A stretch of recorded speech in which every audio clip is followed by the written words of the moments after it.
Trapped by the belief that I'm not good enough, bound by the limitations and the lies that consumed my world, this was me. It wasn't until I took the biggest leap in my life to know and trust the power within. And it was at that moment I made a choice. My past will not define me anymore. Hello, I am Teri, and I know I am not alone in this. Over the years, I have found that the number one mistake that we make is that we get in the way of our own success story. Yes, I said it. On this show, together we'll tackle limiting beliefs, self-sabotage, getting stuck, fear, doubt, overwhelm, and the imposter syndrome. Join us on this journey designed to transport you beyond your limitations to a world where anything is possible. This is Talking with Teri. Hello, and welcome back to Talking with Teri, where we have powerful conversations to transform your life and your business. And I'm super excited to talk about our guest today, Trent. He has created a powerful multi-figure business and in an industry that is unique. I'm going to let him share what that story is.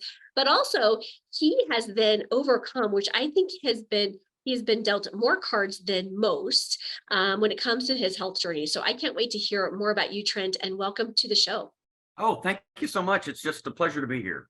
So give us, for folks that do not know you yet, give us kind of the Cliff Note version of how you got to be where you're at today. Okay. Well, I'm originally from North Louisiana. You know, I kind of consider myself a bit of a redneck, refined Southern gentleman. And I went to college in North Louisiana with my brother and two of my cousins, graduated with an MBA and an IT degree, and traveled around the state, putting in large IT systems for big corporations. So that was my plan, right? I wanted to travel and on their nickel and see the country. That was kind of my plan and make decent money, right? And so I did that, and I wanted to go international, and it just kind of didn't work out. So I decided, you know what, I'm going to take this into my own hands, and I moved to Spain. So that was about 5 years in, and I moved to Spain. I did the Spain thing for a year, and I tried to learn Spanish. Total disaster. But I taught English. Same. I tried multiple times, and it was a disaster. Three times, 3 attempts. I'm just sticking to sign language. Like, seriously, that was. Yeah. I'd say that's the second hardest thing I've ever tried to do. Oh my gosh. Yes. Yeah. And then, see all the sites that we see in our history books, right? Right. So I did the year, and then I've got I've got the whole world to see now. Yeah. And I went back into IT, and I ended up in New Zealand of all places, and started back doing the IT thing. I did that for about 4 or 5 years, and met some guys from Washington State in the boxing gym that were preparing for some matches, and got to know the manager, and just kind of got to be friends with these guys. And he said, look, the manager guy said, hey, look, I do farmer market kettle corn on the weekends in my home state. Do you think it would work here? I was saving up money. I wanted to do something. And so it was like, hey, weekend business, let's see what happens. And so we started out going to the markets, and then it just progressed from there. The supermarkets wanted it. The cinemas wanted it.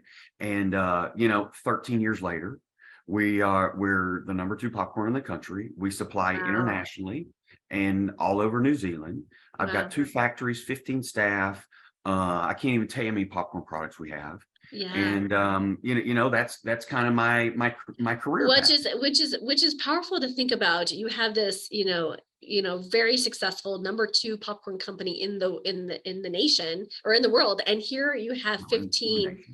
Oh, it's in the nation. Okay. Yeah, not in the world. Okay. As I say, wow. But here's the thing: is 15 staff members. That's pretty amazing. That's pretty amazing. That's a lot of kids to keep track of. Yeah, exactly. Yeah. Right. But I feel like that's small. I feel like that's a small thing. So that's exciting. And so, when you were sharing on your bio? But on your bio here is a lot of health challenges. So now you had to overcome some and I love hearing the overcomer story, and you're actually still in the overcoming story, I think. Your little post just kind of fresh coming out of that. But I would love for you to share, what that experience has been, and where you're at now with that. Sure. Okay. Well, so about 4 years ago, I'm in the factory and I lead from the front. I teach people everything from like cooking and making the popcorn to the machinery to, ordering and selling. And I do it all. I'm in small business, right? Mhm. And I started limping around the factory in spring of 2019. And I went to a couple doctors and they all just kept saying the same thing. You've got a torn butt muscle. You picked up something Yes, heavy in yes, the yes. factory. Yeah, Well, it wasn't getting better. yeah. And I had to go into the hospital, do some blood work. And the hematologist said, look, you're getting an x-ray. And so I got an x-ray. And a week later, it's the cliche that we all know. It's the call that changed my life. Yeah. And I was diagnosed with hip bone cancer. And so this is in New Zealand, it's public health care. Yeah. And almost that's what everybody uses. Right. So that's what I used. I'd Yeah. never been sick before.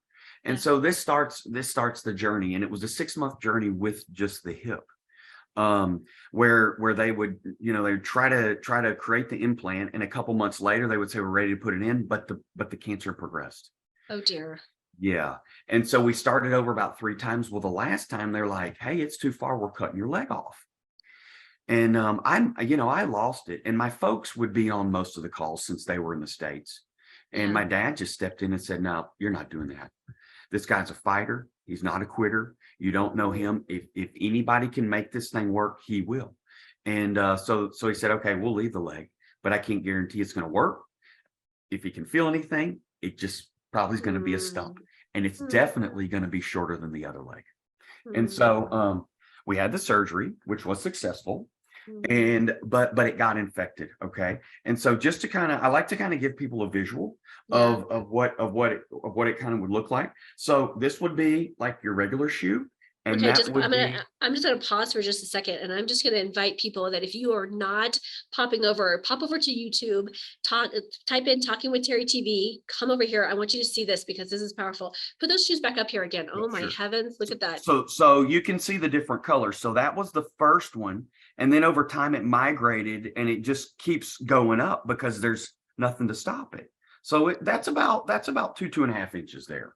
Okay. Wow. And so yeah, So your so leg is literally shrinking. my leg is actually continuing to move up because it's like Jello. There's no bone to hold it down. And so Because the bone has been completely removed. I have, let me show you this. Oh my So gosh. this is, Wow, this this is is the really other thing. fascinating. I've never and I'm sure. So this is the x-ray. And if you Okay. can see this side, there's pelvis. Yep. This side, there's nothing. Nothing. And what they did is to keep it from continuing to just, Keep growing. Yeah. they put a wire in there. And this is important. This is important for in a minute when we get further in the story. So make sure that you pop over there and grab those images over at Talking with Teri TV. Oh my goodness. Heavens. Yeah. So hey, the surgery was successful. We got the cancer, but it was chronically infected. I had about 6-7 more surgeries, never got the infection done, but finally after about 4 months I got released. Okay. So got out and I worked the whole time, right? I mean, I own the business. I don't have any help. I had meetings in the hospital. Oh my gosh. When I couldn't even get out of bed, right? I mean, that's how you do it, right? I mean, as entrepreneurs, I get it. We get it. Solopreneurs, entrepreneurs, business owners, small business owners, we get it. Sometimes we don't have that flexibility to be able to offsort everything. I'm sure your schedule lightened, but not to the extent that you probably desired, right? Yeah, and you know what? It was good because it gave me something to do and think about. Yeah, because, exactly. Taking your mind off of, yeah. They don't even have television in a public hospital. Okay. Yeah. You're doing a lot of twiddling your thumbs. No, I'm kidding. A lot of staring at the wall, making you think about everything. Yeah, and that's not good. That's not good. Okay. So we got through that and I'm back at work, on my feet, kind of trying to get back in my routine. Mom and dad went home, had my next scan, pancreas and lung cancer. Okay. Holy moly. Yeah. Double doozy on that. Yeah. Right? Good night. Yeah. So obviously and pancreatic cancer is not, so did they, I'm curious because I know that's I don't even want to speak life into that, right? Okay. Yeah, it's less than 5% people make it with treatment. Yeah. Yeah, it's not good. Yeah. So Okay. All right. So obviously the pancreas thing, more the more, life-threatening situation. Mhm. So in between plan and surgery and everything and the diagnosis, COVID hits. So we are locked down like caged animals. Oh, and New Zealand was Bad. I mean, like, out of all the countries, I mean, New Zealand is like one of the top ones there. Oh Real bad. dear. Yeah. Real bad. Yeah. So went in the hospital, surgery was fine. On the debrief, they said, well, congratulations, you don't have cancer. And I'm like, whoa, whoa, whoa, but what? Well, what happened? Like you cut out half my pancreas and spleen, and they were like, it was a mistake. It was a blood clot. Oh, okay, guys. Oh And wait. It wasn't actually no, cancer? it wasn't cancer. No, Oh well. it was a misdiagnosis and a Oh mistake. well, thank heavens. Think. Right. Bittersweet though, because now my health is compromised for the rest Oh of my my life. gosh. Oh my Right. gosh. So they actually, oh my head. What the? Yeah. Oh Half my of my gosh. pancreas But and but spleen gone. oh my gosh, because they Yeah. didn't like note. Oh, oh my gosh. Yeah, Okay. right. So, I asked some questions and I never really got a good answer. And it doesn't matter because there's no consequences because it's public health care. So they Yeah. don't care. And They they don't wash care. their hands of it. Yeah. Like They whoops, don't care, right? whoopsie, Yep. whoopsie. Yeah. So then we have, okay, fine, let's move on. Okay. And so then we go for the lung thing. That went okay. But the next day when they were reviewing it, that got infected. And my leg is still infected, right? My hip bone's still infected. And just to kind of give you like an idea of the pain, right? When you have a splinter in your finger, it hurts. When you have an infected splinter in your finger, it really, And really it hurts. and it's there's no more like not having that conscious choice of not thinking about it because it like consumes your ever thought, like every thought. Well, Uh every step, every movement, every time you roll over, every time you sit down, every time you stand up, you feel it. It's yeah. terrible. Uh Anyways, what so awful pain. What oh yeah, chronic pain. Pain was my friend for a long time. It was actually the only feeling I had for a yeah. long time. Yeah. But anyways, so the orthopedic found out that I was in the hospital, and he said, "Hey, look, we think the wire is causing the infection, so we want to go in there and take it out." Well, I have no family there. I have no friends that can come to the hospital. I'm all alone. I'm hopped up on the drugs, and I'm like, yeah, whatever. Okay. So then they fillet me halfway open again, but they have a junior doctor do the surgery. Okay. Because that He makes sense. botched me. He botched me up terribly. Okay. Caused a surgical hernia, which is basically your bowels, your intestines are on the outside of your body, okay, hanging over your waistline, about like a sausage width, worse, Oh dear. whatever. Okay. Plus, they messed up all the nerves in my bladder. Oh So, my like, heavens. yeah, I mean, so like I have to get up all through the night, all the time, gotta go to the bathroom all the time. And then you know what? Mm. It didn't matter because that wasn't the infection. Okay. And so now we got the wire that's removed and everything. And so this is what ended up happening. So this gives you an idea, okay, of you remember that the leg bone was there? Yeah. Now you see it's there. Okay. Oh And heavens, my to give you an idea, to give you I just, I like to do the visuals because people really yeah, like begin to I'm kind of telling you, you guys have got to watch this one based on okay. our So this yep. this is how it was. This is what it ended up. Oh my gosh. Now this, Is just a just to regular compare, is a regular shoe. that's a regular shoe. Wow. That's over Wow. 4 inches. Now And you know what? and that these look like these are Crocs. Are you having I these? can't, I couldn't touch my feet. So are these getting custom designed each time? No, I'm gonna be like a Croc spokesman in the future. They just don't know it Oh, yet. oh, they just don't know it yet. Yeah. Oh Yeah, my yeah, gosh, of yeah. course. Yeah. Yeah. Well, there you go. I tell you, Crocs that grow with you, right? Oh my Right, gosh. right, Right. right. In a different So sense, in a different sense. Oh my yeah. gosh, right? Oh heaven. So this 2 week thing turned into 2.5 months because I got an infected leg and hip, Mm, right? And so the hip, the I mean the lung thing cleared up. And I think I said something weird, but yeah, anyways, the lung cleared up, but the leg never did. And so I'm in the hospital a couple months, and the surgeon comes in one day and he says, "Hey, look, someone needs your bed more than you do, and you're out of here tomorrow." I have an open wound on Oh my my back, gosh. on my hip. To give you an idea of how big the wound was, just on the hip, like this. Oh my God. Oh my gosh. Yeah. Yeah. Okay. And I had a vacuum on it at that Okay, time. cautionary to people jumping over there. I'm just saying that last one was a little, whoa, give me the Well, heebie-jeebies. like I'm not going to show you the blood and guts, right? No, please don't, please don't. I will Yeah. pass out, Well, and I don't think. this one is when they put a vacuum on. Oh my Okay. gosh. Okay. So that's the Woo! vacuum. So I had a vacuum hanging off of me where if I get up, I have to wear it around my shoulders. Oh Okay. my gosh. I got a tube in my arm where they're trying to put IV drugs in, and I'm slashed open on my leg and my shoulder. And Okay. you're here today to talk about this. Okay, folks, just as a reminder, he is here today to talk about this. Oh my Still heavens. here. I'm still here. You're still here. You're a fighter. You're an absolutely warrior when it comes to this. Oh my heavens. I got this. I got and this. and now. I think that's really profound, because as you were talking about in your bio, is that not only did this strengthen your spirituality, but it also strengthened your mindset. And again, when we start to play with, again, the power of our mind, the power of our body, that all of this, it's pretty phenomenal what the human mind can withstand, what we can overcome, what we can create, what we can generate, what we can absolutely do with when we're in a place of healthy mindset. And that is not easy. So I'm curious to know, what was some of your secret sauces in staying positive? Well, I want to tell you the double doozy, and then we can get to that if you don't mind. Okay. Yeah. Please do. Yeah. Okay. So I got through that part, right? Next scan. No, you do have pancreas cancer this time. No, for real. Heavens. Oh, geez. Oh yeah, for real, you do. Okay.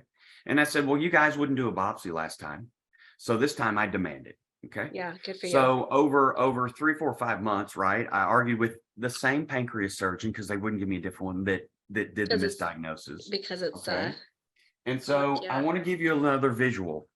This is the side of a nickel. This is when they found it, it was about that big on the scan.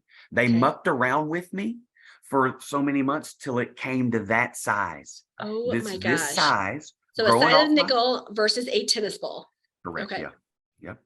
Started growing it. So I'm getting the scan reports at this point. I'm like, now this is your pancreas. This is your pancreas. Correct. Again. Oh my gosh. Yep. Had the biopsy. It's cancer. Okay. And so I was beginning to feel like this is not good. I mean, I could look in the mirror and tell I'm dying. Right. Yeah. I mean, be honest with yourself. Right. Yeah. And so, so I'm like, okay, I'm going to a private physician to get a second opinion. So I went into him and he said, look, this has progressed too far. It's growing into your stomach. It's way too risky for surgery, and it's way too risky for radiation. We have no options for you. And I'm like nothing? And he said, yeah. And I'm like, so, with treatment, doc, less than 5% make it through pancreas cancer. And you're telling me to go home with no treatment and I may make it. And he's like, well, and I said, you're telling me I'm going to die. And he's like, well, I'm not telling you that, but you are. Right. So I went home and I kind of that was it. Right. I mean, through all this is, like we're working on a year and a half, 2 years. I'm ready to give up, and I sat around the house for a couple of weeks kind of thinking, well, what am I going to do? Because here's the thing. I didn't think that I could get insurance in the States because you couldn't. Right. And some of the things changed with the healthcare that I didn't know about because I've not lived in the States for 15 years. Yeah. And so I wasn't going to come home, bankrupt my parents, and die on. I'm like, you know what? I'm just going to hang out in New Zealand, and when it's over, you can just send me home in a box, I guess. I don't know what else to do. And so I sat around for a couple of weeks, and I remember the day I was on the phone with my folks. We were talking, and the despair, the hopelessness that their son's going to die, right? Mm-hmm.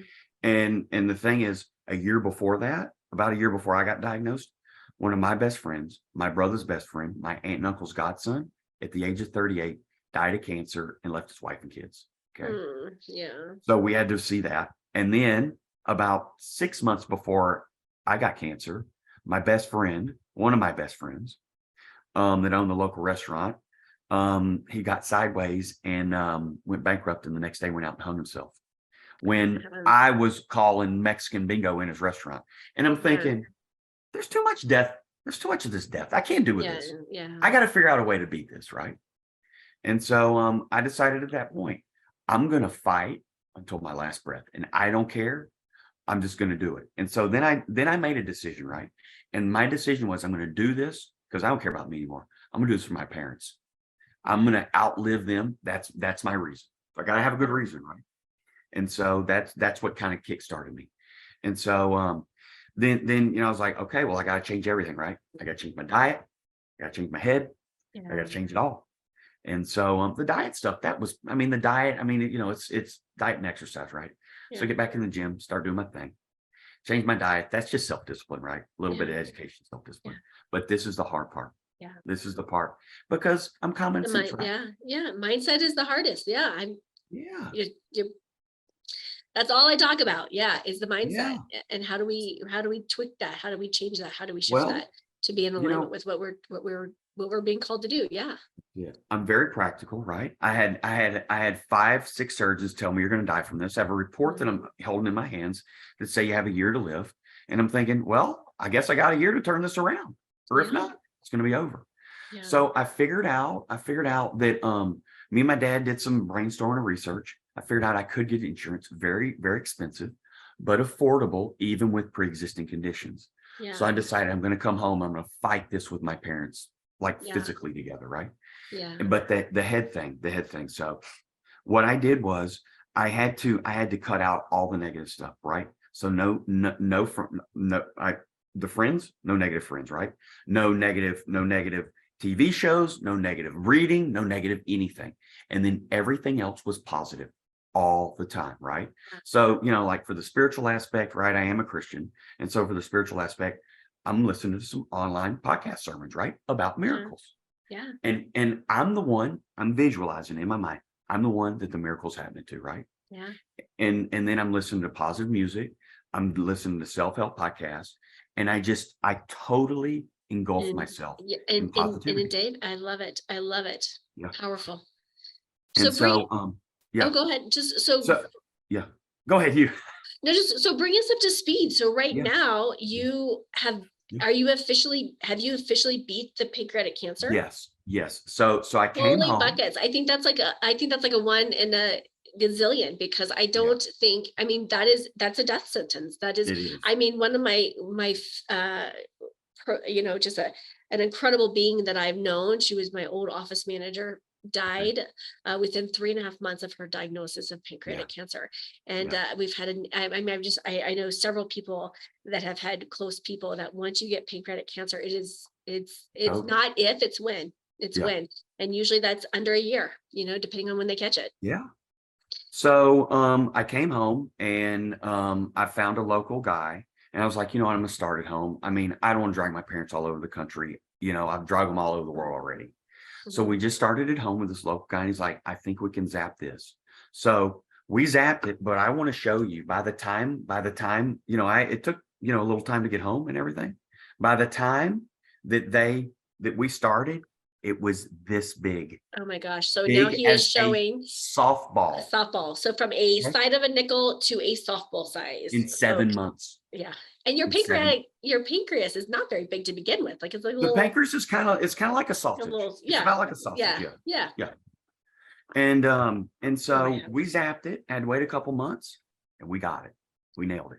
Wow. And then I had immunotherapy, to kind of back up everything to prevent anything from the future happening. And I don't know what's going on. That's kind of. No, you're good. And so so then I had the immunotherapy, and that kind of backed everything up. And then so we got the cancer done, but I've got this infection in my leg, and my ultimate goal is I want to walk again. I got to get off these crutches, right? Yeah. I'm so tired of walking in a room, people going, "Oh, what happened?" Yeah. Here's my Cliff Note version. Yeah. Right. And I want my hands back, right? I can't carry anything. I can, but I can't, Yeah, exactly. And so then we went to an infectious disease doctor. We got on some antibiotics that they don't have in New Zealand. We nailed that. We nailed the infection. And I was told I was told by everybody, this is a chronic infection. You'll never get rid of it. You'll be on antibiotics for the rest of your life. No, the body's a healer. The body's I'm a with you. miracle maker, like, and the body can heal. Yep. Yeah. Whip that too. Whip that too. Okay. So now somebody will look at me to lengthen this leg. Okay. And so I researched all over the world. I've been to appointments all over the country, and I found this guy at Mayo Clinic, and this is what he specializes in. He does these kind of custom. He lengthens legs. Oh my goodness. Yeah, Wow. or Look knees, at that. or knees. Or Yeah. knees or whatever. I mean, wow. Okay. Okay. Blowing my mind today. Blowing my mind. Here's the thing is, I think truly when we come to that place of, anything is truly possible, we will seek to find, right? And we will seek to find even people that we don't even think exist, who knew that there's a specialty in growing people's, extending Yeah. and expanding people's Yeah. legs, right? It's profound. So you're still on that journey? So I'm in the middle of it. Okay. Okay. Back in February. So it's a 3 or 4 part surgery deal over about a year. Okay. Yeah. So I had the first surgery back in February, and that went well. And we kind of put a plastic dry run hip in. Okay. And so, I mean, the story's good, but it's not over. Yeah.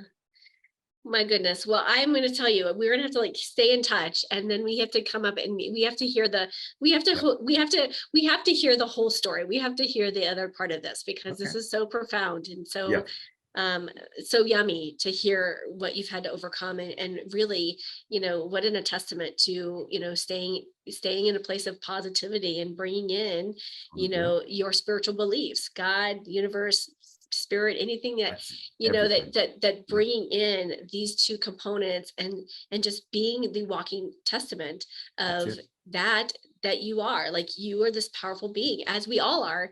And sometimes it takes us taking it down to the deepest, darkest places for us to realize and tap back in and tune back into really, as you were saying earlier, we are these miracle beings, and what a profound story. And thank you for coming here and sharing your profound story. What final thoughts do you have for our listeners? Well, I'm in the middle. So in 3 weeks, I'm getting the most customized, largest hip implant ever done to date in the world. Okay. Wow. And so by this time next year, I'm going to be walking around like everybody else, and no one will know anything. And so I'd like to kind of give maybe a couple of analogies that really kind of helped me. Yeah. So, we all talk about this game of life, right? Mm-hmm. And it got really heavy with this seriousness about life and death. Yeah. And you know what? I took a step back, and I'm like, you know what? It is the game of life. And so I started playing it like a game. And, I'm from the South. I'm a dude, and I love football.